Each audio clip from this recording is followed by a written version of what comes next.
Hello and welcome to the Sound Doctrine podcast. My name's Caleb. My name's Keaton. And my name's Will. We are here to talk about worship and how it influences God's people. We're going to dive into the lyrics we sing and the church practices we participate in each week and how they influence your congregation. Whether you're a church leader, congregant, or someone just interested in worship, join us as we encounter Sound Doctrine. What's up, guys, and welcome back to another episode of Sound Doctrine. It's the Three Stooges on the couch. Yeah, this today episode is a unique episode. This is the most guests that we've ever had in We here. actually almost outgrew our podcast studio. This is insane.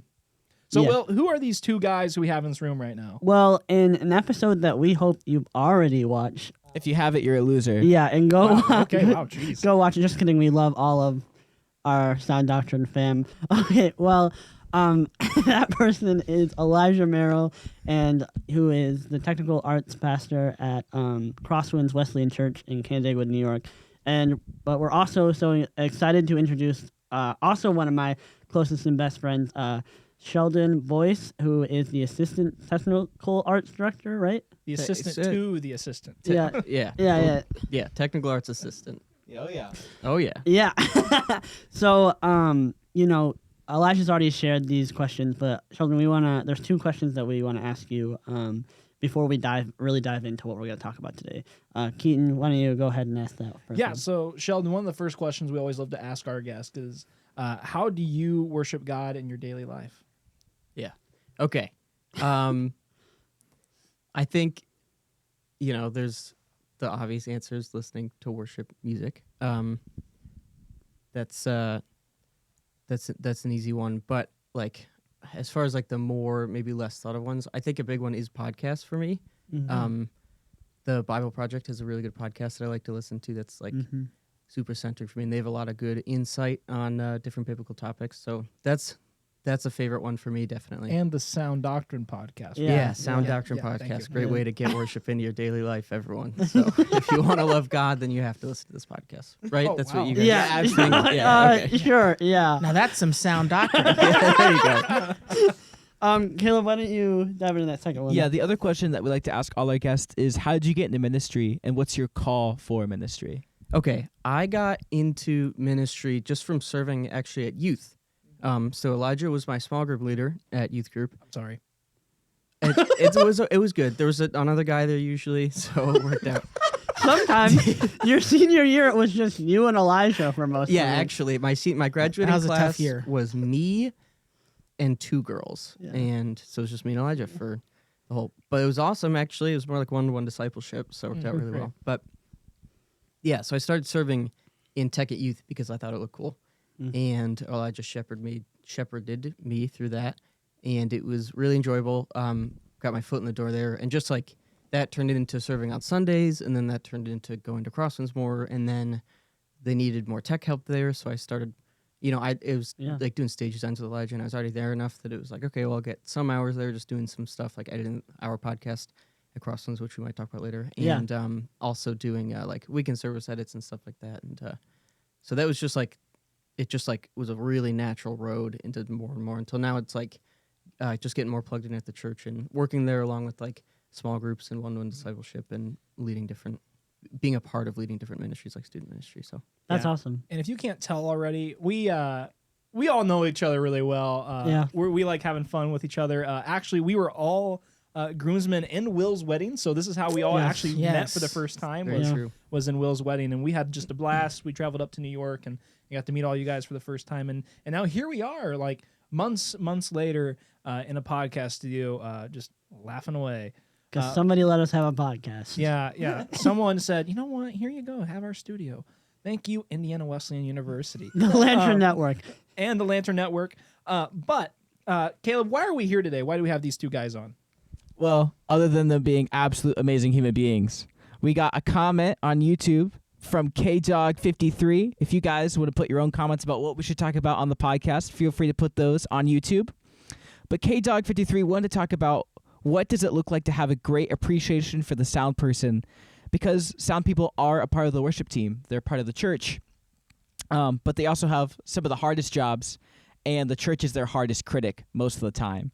So with you guys both being technically minded and both serving in some sort of role as a tech person at Crosswinds, we wanted just to kind of break down what does it look like to be a worship tech person despite all the challenges that they have. So, Will, you want to hit us off with our first question? Yeah, so what goes into prepping for a Sunday service from the tech side?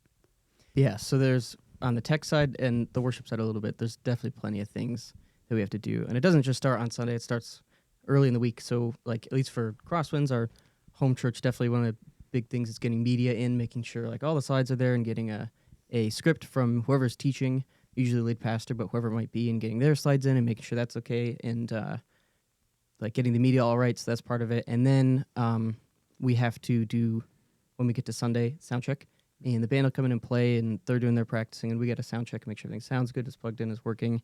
And then video, so cameras got to be set up and make sure that looks good, and that's all ready to go, and test some of that stuff. And then we have spaces like we have an intermediate ministry for grades 5th through 8th, and we have to make sure that that room is ready for them and such, and making sure that the chapel, which is like our overflow space and like a sensitivity area, make sure that's good to go. Man, that's what's off the top of my head, and that's assuming nothing goes wrong. Yeah, so that's just like the easy prep. And then there's like plenty of weekly stuff, like just if something is slightly off, or like we've had light issues where it's like it happens on Sunday, then you're like, all right, we have 6 days pretty much to make sure that these lights are ready to go for Sunday and stuff like that. So there's plenty of odd jobs. Usually we are doing at least one thing in a week to fix something or improve something for next Sunday, even if it's small. But there's just a lot to tend to. I feel like it can always get better, and there's always a little thing to improve that we try and do something every week. Doesn't always happen, but Yeah.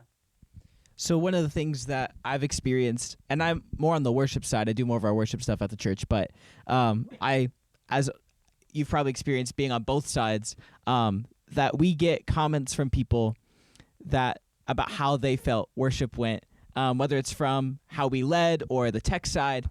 One of my favorite comments that I got is someone pulled me aside one Sunday and said that the bass was too oppressive for old people. And it doesn't matter what the comment is. That's my favorite.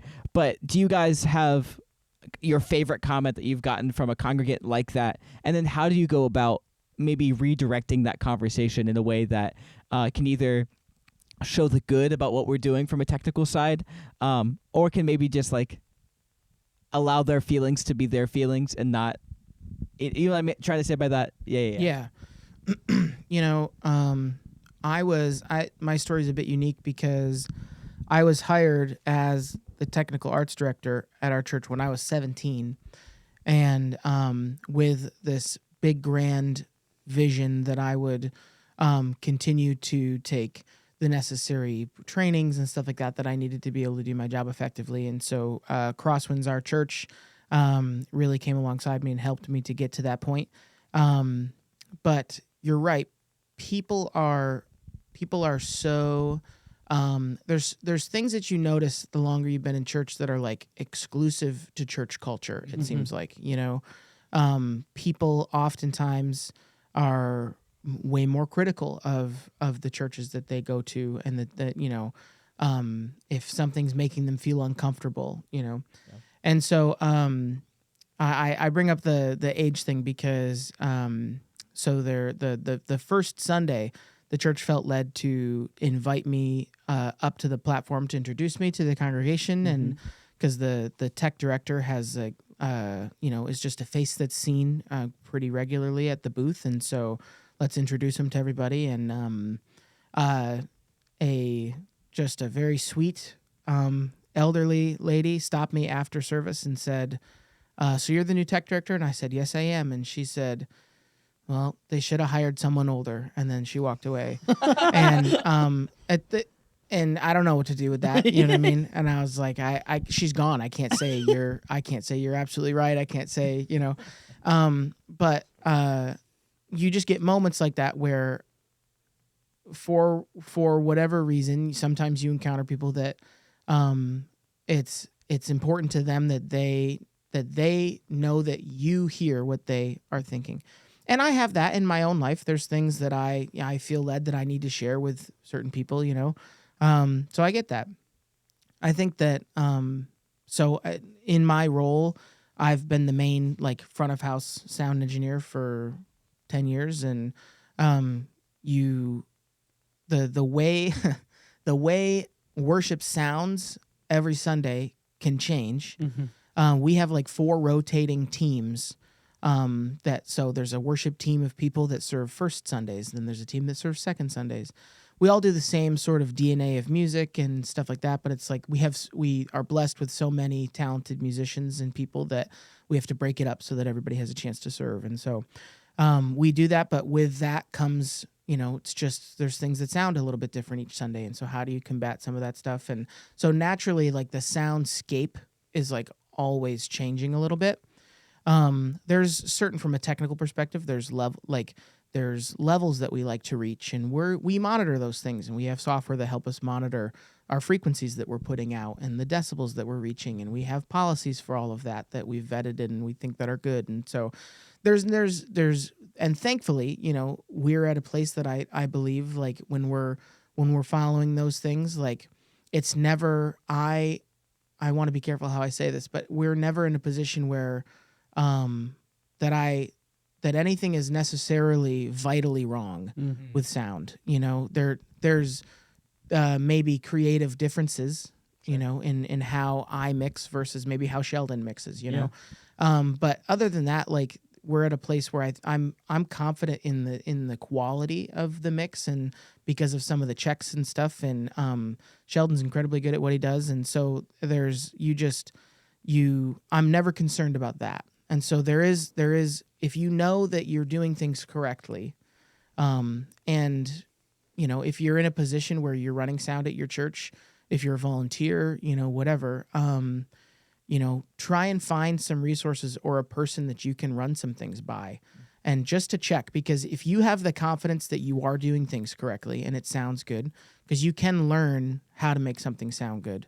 Sounding good can be objective, but traditionally there is a certain mark of something sounding pleasant and not abrasive to the ear and stuff like that. And so there's science that goes into that, but you can, as long as you're confident in how you're doing things in the back end, when you get comments like the bass is too oppressive for old people, you want to, I think I've learned, and fellow pastors on staff have helped me to, fellow ministry leaders have helped me to sort of navigate this a little bit. But I think when you have people that come up and say things like that, the first thing that I go to is, hey, thank you for letting me know, thank you for bringing that to our attention. And that's definitely something that I'll bring to the team, or we'll think about. You want to be careful, because you don't, I've learned over the years, I don't want to say something. I don't want to lie.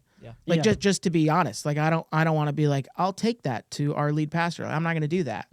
And he doesn't want me to. Yeah. Like he has hired me so that, because he's not a sound expert, what I mean? And so I'll be careful with how I say things, like, thank you for bringing that to my attention. If it is something that I am starting to hear from multiple people, maybe I'll take a little bit more of a serious consideration. If it's one person all the time and I know them enough, maybe I can say something like, where are you sitting?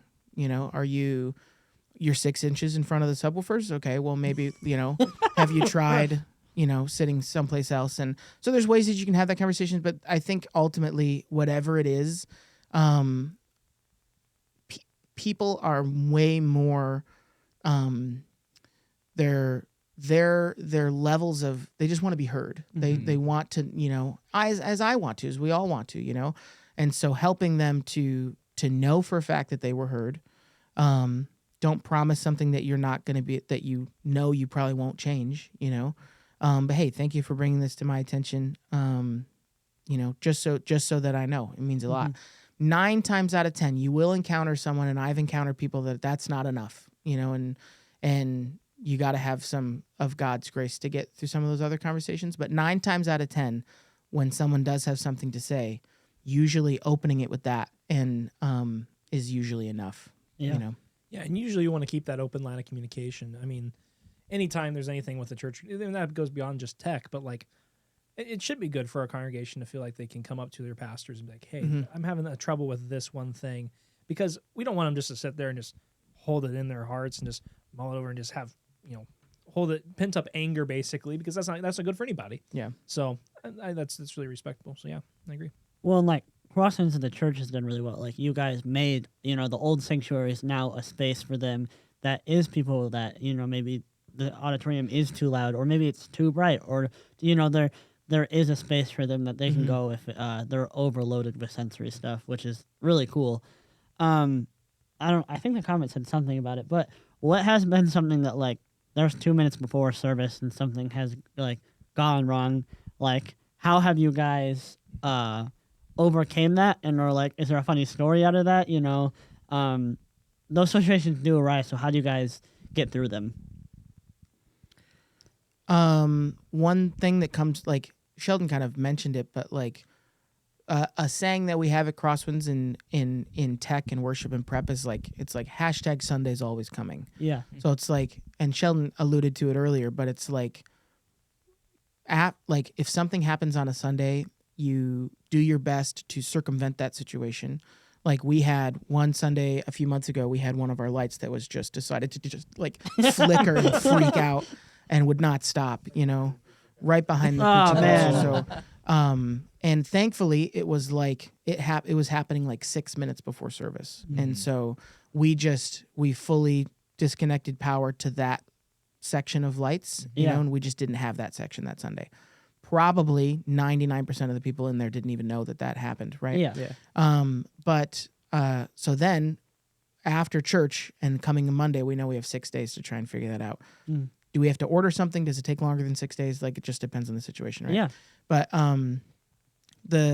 that's a situation that is more recent for me, that it's like, and it, by the way, took us way longer than 6 days to figure that out.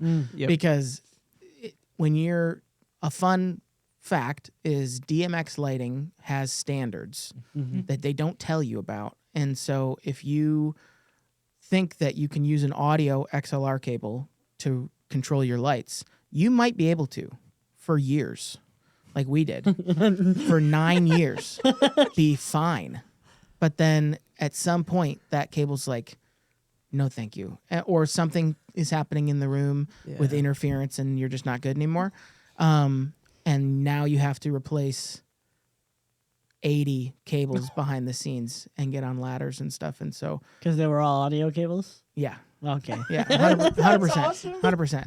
Because sometimes you're a young person in a position, 17, and maybe you're working on a church budget of $12 is what they want you to spend on cables. And you have a bin of cables that have the same connectors on them, and so you use those and it works. For 9 years. For 9 years, and that's what happened with us. And so then, of course, you go to the internet and they're like, well, we'd never do this ever one single time. And you're like, oh, okay. You're like, oh, man, I wish I knew that 9 years ago. Or you have someone that's like, I've been using audio XLR cables for 30 years with my lights and I have had no issues. Tech is a beast because you have both of those situations. You have things that are like, I made this with cardboard and it worked for 100 years. Or it's like, I bought the newest Dante interface and it will not speak to my new Mac Mini. Like, you're like, you have both of those situations. Well, you get like, there's like, we're doing the same, like we're in the production hemisphere sort of tech, and there's like, that's DMX lighting and live sound, stuff like that. And so a lot of times when we're looking stuff up, we're getting answers from people who are touring with big bands or have huge venues they're working with, and it's like their budget is vastly different than ours. Yeah. So their idea of like building a system is like, well, you just buy the stuff that's gonna work, and then you're gonna find a way to pay. Yeah, they're for the it. ones saying that, I would never do that. Yeah. And then, but you're looking at churches, and they're like, I've been doing this for 30 years. Right. And so as we see, that's the only thing I can do. Yeah. Totally. So we see different churches and walk on their stages and look around and be like, they're making stuff work, but it's like they're making stuff work with what they have. Yeah. And a lot of times that's plenty, and it's going to work great, but it can be really discouraging to see, everyone else on the internet who is pushing you to do things that are just not possible. Yeah. Yeah. And the budget is not unlimited in the church. Yeah. So we got to find ways to work around it. Sometimes I feel like nobody's ever done. I mean, when we're doing stage designs for lights, we're like, almost feels like we're pioneering stuff just to save money. it could be crazy. But Hey guys, hope you've been enjoying the episode so far. We want to take a quick second from the episode to tell you to subscribe, to rate the podcast, to hit the notification bell, all the things that you guys already know how to do. We want to stay connected with you, and we want to let you know about when we're dropping new content. So make sure you are liking, subscribing, all that jazz. Also, leave some comments. We want to hear your feedback and things that you want to talk about when it comes to worship and all that goes with that. Also, follow us on all social media platforms at The Sound Doctrine, where you can see clips, quotes, and even some guests or information about new episodes that are coming. If you have not yet, please go and check out our exclusive partner, the Worship Warehouse. Link will be in the description. And you are a worship leader, or maybe someone who's just interested more in worship. They have some resources there that they would love to get into your hands. So please check them out. Now, with all that said, let's go back to the episode.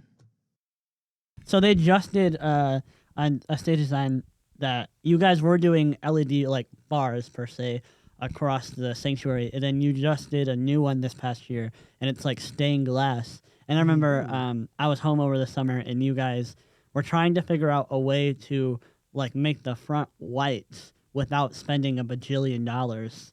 And it looks really cool. Like you did find a way, but that was like a lot of researching and trying and just figuring out and like talk a little bit like stage wise how that comes about. Yeah, there's definitely resources on the internet. Churchstagedesign.com, I think, is a super awesome website where it's just church teams trying their best with usually lumber and coroplast and a dream. And, Amen. And prayer. And so we have gotten ideas from that before. And I think we've really found a groove over the last few years of just utilizing specific materials that we've, through trial and error, have found look good with certain things. Coroplast is one of them. It's a corrugated white plastic sheet. You can come in 4x8 sheets, and so you can cut it into whatever shapes you want. Cut it with a razor blade, and it reflects light gorgeously. You know, so if you're doing anything RGB or anything like that, you can do all sorts of colors and stuff like that with that. But it's just trial and error with some of that stuff. And with us, this last design that we did, the stained glass one, we had an idea of some materials that we thought would maybe do what we wanted them to do. And unlike maybe how we've done some things in the past, we actually, a few months in advance, bought a small amount of some of the stuff that we were going to need, and we built some test pieces and some test frames, and we put them where they were going to be, and looked at them and made sure. And that process taught us a lot. It taught us, we want to double up the LED strips like we were using one time around. We're going to go 2 times around because it gives us, just a much more saturated color or something like that. And doing that process really allowed us to sort of visualize a small piece of it before we had 6 days to do it. You know what I mean? Yeah. Because for us, it's like when it was time to change our stage design in September, the way that we traditionally do it is we'll get a bunch of our ministry partners, our volunteers together, and after church is done on Sunday, it's an immediate hit the ground drills. We're bringing everything old down, and we have as much time during the week to bring the new stuff out and to put it into place.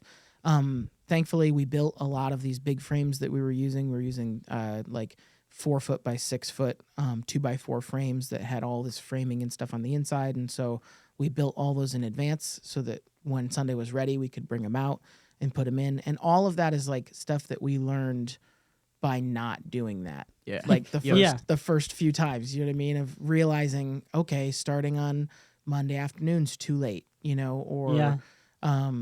so it's just plenty of trial and error to kind of get where we were.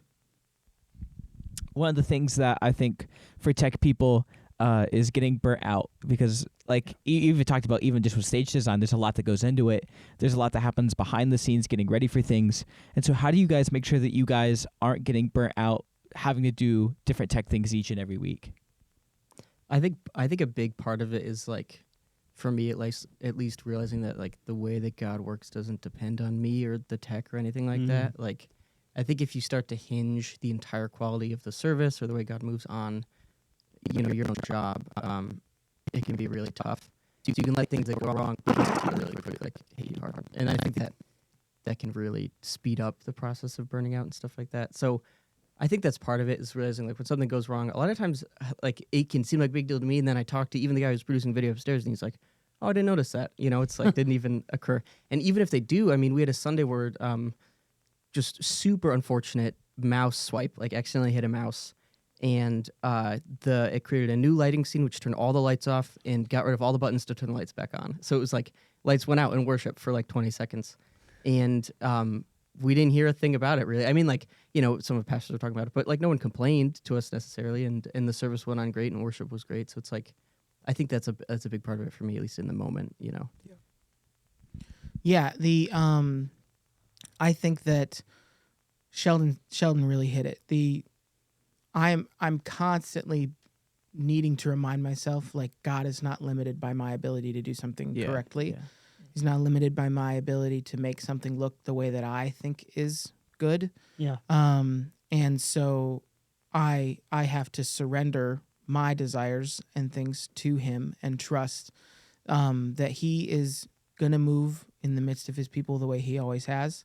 And what that means is, you know, the way that God's Spirit moves and works is he's so interconnected, obviously, to each and every one of us. And so, you know, when he wants to see something happen and he wants to move and he wants to change lives, it's going to happen. I, in my own life, can be a roadblock to stopping that. And, but if he still wants to move in somebody else's life, he's going to. Yeah. And so when we try and create a worship environment, you know, I want my ministry partners and I want the people on my team to understand that success is not controlled by them. It's not based on, because tech is one of those weird instances where, yes, it's a ministry team you serve on, just like greeters or just like the coffee team or anything like that. But you have microseconds to do something correctly or it's catastrophically wrong. Like I have to click this button right now. If I clicked it early, people know. If I clicked it late, people know. And so it's like super sensitive that way. And I think over the years, God has showed me that it's like, it's not about that. And we have one of the sayings of our tech team is like our mission is to use technology to put God's glory on display. And but there's a recognition that God's glory is at a divine level that my RGB lights are not going to obtain. 100%. Yeah. And so there is an earthly understanding that, like, yes, we want to help put God's glory on display through technology. I genuinely believe if microphones and interfaces were around when Jesus was giving the Sermon on the Mount, he would have used them. But of course, he didn't have them, and so everybody that needed to hear it heard it regardless, right? Yeah. But for us, you know, there's a true understanding of, like, we want to bring our best to this and then leave it there. You know, we're giving our best to God and we're laying it at the cross and we're leaving it there. And if an accidental swipe happens on a Sunday and we didn't have lights for 20 seconds, you had no control over that. Yeah. That just was something that happened, you know? And, you know, is it because you had a super slippery mouse pad? Okay, let's maybe change the mouse pad, you know what I mean? Or what? Most of the time it's not, though. Like, what I'm saying is it's like most of the time just a human error happens, like it does with everybody and everything. And you just have to recognize, like, God moves regardless. And oftentimes way bigger than you thought he would anyways, you know? I rarely am presented with a situation where I recognized God moving and think to myself, he didn't work as much today because the lights went out for a little bit, you know, or whatever. Usually, when we're putting our trust and our faith in God, something like that happens and I'm all frustrated or I'm disappointed in it or whatever. And then come to find out 3 or 4 days later, like 6 yes boxes were taken that Sunday and 6 people made a commitment to Christ and it had nothing to do with that. And so, I just think that it's a good reminder that as we pursue tech and to avoid and to go back to the original question, like to avoid burnout, like if you're partnered with God, because that's what he's asking you to do. He's asking you to just fully commit to him. And then if he's calling you to serve in a specific area, like he wants to give you the resources and the time and the joy to do that. And so just recognizing like he's not asking for your help because he needs you. Yeah. He's not asking for your help because he doesn't have the ability to do it without you. He's asking for your help because he wants you to grow in your relationship with him, and he wants to use you for the advancement of his kingdom. Yeah. And so if you recognize that and you truly lean into it and understand it's not about me and it's not about how I want to see things happen, I think you will find a longer lasting energy. You will find a longer lasting joy, and you won't get burnt out as much because you're relying on his energy, which doesn't burn out. Yeah. You're relying on his strength and peace that doesn't burn out. As soon as you start to go off of your own and your own ideas, your own desires and your own passion, yeah, you probably will. Yeah.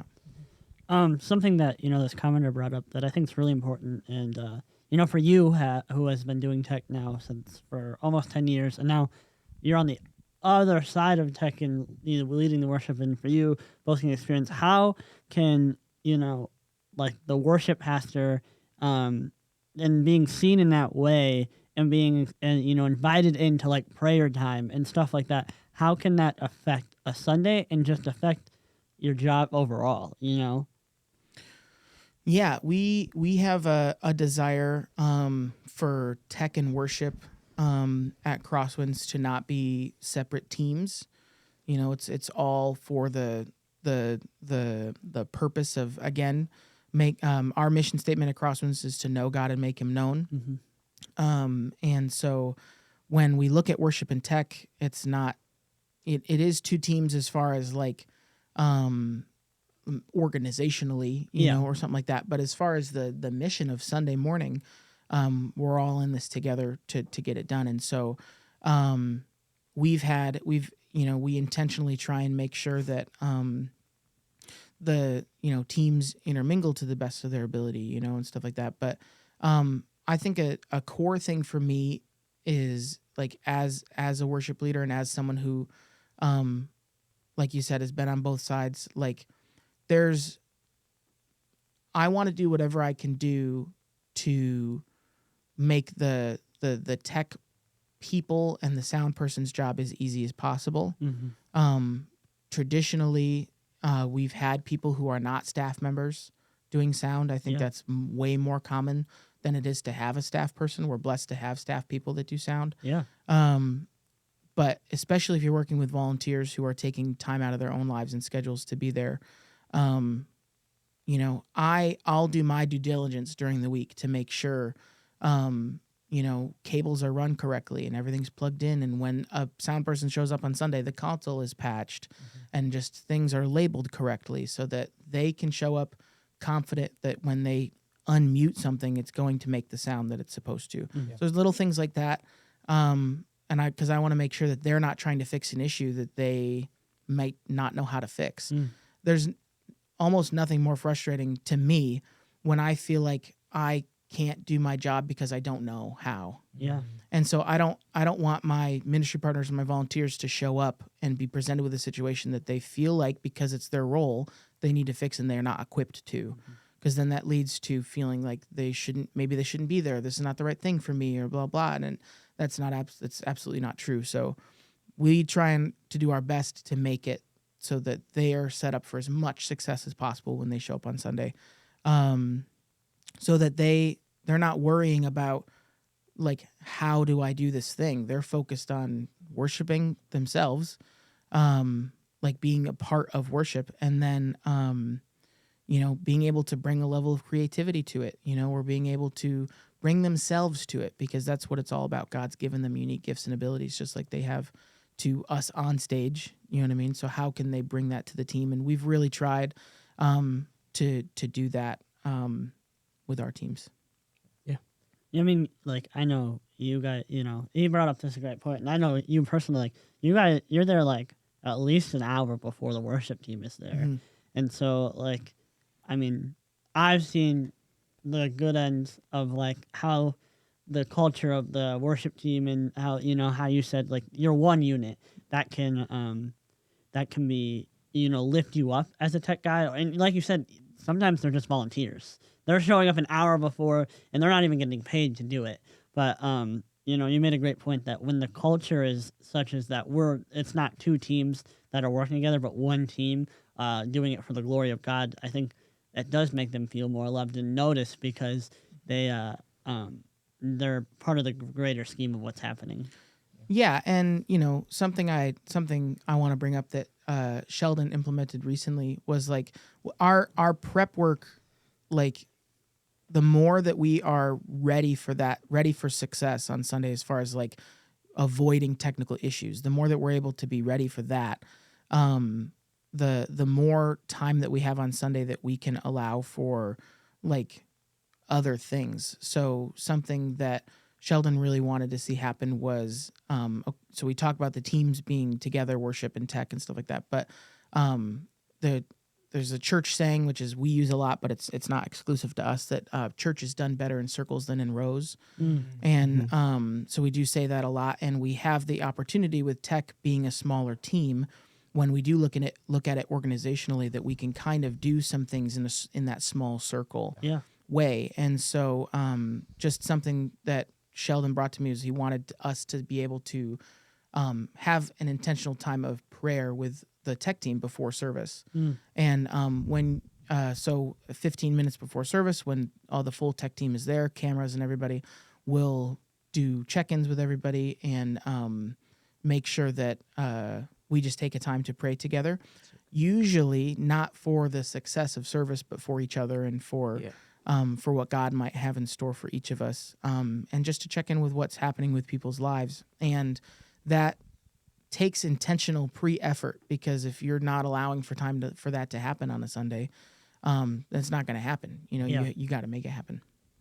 Yeah, and I think like making it happen, like there's been some Sundays where like Elijah's on stage, so I'm back there doing tech or doing sound or whatever, and stuff just keeps coming up. I'm running behind, and I feel like I'm running out of time. And I've missed the prayer a couple Sundays, but on the Sundays where like it's really getting close to it, and I'm just able to drop stuff and say like I just take two minutes, go upstairs with everybody and pray. Like when I make that time, it just feels way more like it just centers you. And even if like things don't go perfectly, like the prayer doesn't mean that service is going to go perfectly, but it brings us back to the thing about burnout, where it's like it puts my eyes on Jesus and not the stage. So yeah, that's awesome. One final question that I want to ask before we end this episode is, we kind of talked about it, but churches are vastly different in the budgets that they get to make tech works. Like tech is just more than the sound and the the lighting and all that. It's stage design sometimes. It's whatever. What are some, I guess, like, not resources, or just like, what's some motivation for some of those churches that may not have this vast budget for them to spend on tech, to still just, encourage them that they're still doing God's work no matter what budget they're working with? Yeah, I would say that, God, we've said this before, that God oftentimes doesn't call the equipped, he equips the called. Yeah. And so he calls a calling for each and every one of us is to go and make disciples. And so that's your ultimate mission no matter what. And when you're focused on that, recognize that God does not need a certain dollar number to work. Mm-hmm. He doesn't need certain equipment to work. I think it's the most important thing is to remember that mission and to know that it's something God's called you to, which means he's going to give you what you need to do it, if you put your trust and your faith in him, and regardless of the equipment you use and regardless of those things. And I think whatever you have, whether you have a 3-channel small analog board and that's it, then just show up and do it with excellence for the Lord. He has called you to this, and if that's a position that you get to serve in, I constantly need to be reminded of how grateful I am for the resources that we have at the church that we have and the equipment that we have. But of course, at the time of this recording, we were just at Sweetwater. So it's like you can see all these other things that I'd love to have, but so out of budget for us, regardless, there's always going to be something you wish you wanted, something you wish you could have, and then there's what you have. And I think, thankfully, God loves and desires to use you with what you have. And if he has more for you, then he'll show you what it is, and he'll make it possible. But if he is content with me giving to him who I am and what I have, then I should be content with that as well. Not only content, but I should be excited because God wants to use me with what I have, regardless of my ability, regardless of the equipment that I have. He wants to use me for the growth of his kingdom. Yeah. We just want to say thank you guys for being on here. And I mean, kind of getting back to kind of what the commenter said, which was the tech team, they do a lot for us. And they're usually the last people to get thanked. So just thank you to all you tech people out there who get to make Sunday morning happen. Again, I'm one of those people who gets to just kind of show up and everything's prepared for me. And that makes my job so much easier. And I'm just so grateful for all you guys who do what you do because you're doing God's work in the world just in a different way. And it is honestly so humbling. It's a humbling work because, again, you don't get thanked a lot. And if things go wrong, usually you're the one to get blamed. But the reality is there's so many things we often take for granted in the local church. And I think just the tech side of things, you guys get taken for granted so much because, I mean, we don't think about it, but like slides that we get to worship with on a Sunday morning, if they're not there, we don't get to worship really well. And you guys are a part of that. If the lights don't get turned on, we can't really see what's going on the stage. That happens because of you guys. There's so many other things that go into a Sunday morning service and just things that happen in the church throughout the week that are because of you guys. So thank you to all of our tech guys out there who make Sunday mornings happen and make worship possible for so many people. So just thank you. Yeah. To close out, we want to give you guys the ability to just plug what you guys are doing at Crosswinds and just shout out whatever you guys want to shout out. So, yeah, Crosswinds, if you are listening to this and if you ever have, let me say this, you do not have to be a member of Crosswinds to want to grow in your faith or to have any desires like that. And we do not need you to be a member of Crosswinds for us to want to help you and to partner with you. And so, if you ever are looking for any sort of resources or something to pray for you or something, any sort of thing like that, you can head to crosswinds.church, CROSSWINDS.church. That's our website, and we'd love to connect with you in any way that you need. And then we have our own podcast, Crosswinds Unleashed podcast. Our lead pastor, Craig Cooper, and I co-host that podcast, and that's available anywhere that you can get a podcast. Our mission is just to share stories of faith and resources and talk about what it looks like to thrive as a believer and how God's calling us to live. So, spoiler alert, that's Will's dad. Yeah, that's my dad. That's Will's dad on that. Not me. I'm not Will's dad. None of us in this room are Will's dad. And if you want to hear me be on a podcast before this podcast, I was on it, and it's a great podcast. They have some really cool people and just, really talking about, what our church that we talk about, just an everyday church for everyday people. Yep. They do that through that podcast, and they talk about that stuff. So keep on seeking. Keep singing. And let Sound Doctrine lead the way. See you guys. Our show is brought to you by the Lantern Podcast Network through Wesley Seminary at Indiana Wesleyan University. Thank you, Indiana Wesleyan University, for allowing us to use your podcast studio. For more Christian content, check out the Lantern Podcast Network. And as always, keep singing, keep seeking, and let Sound Doctrine lead the way.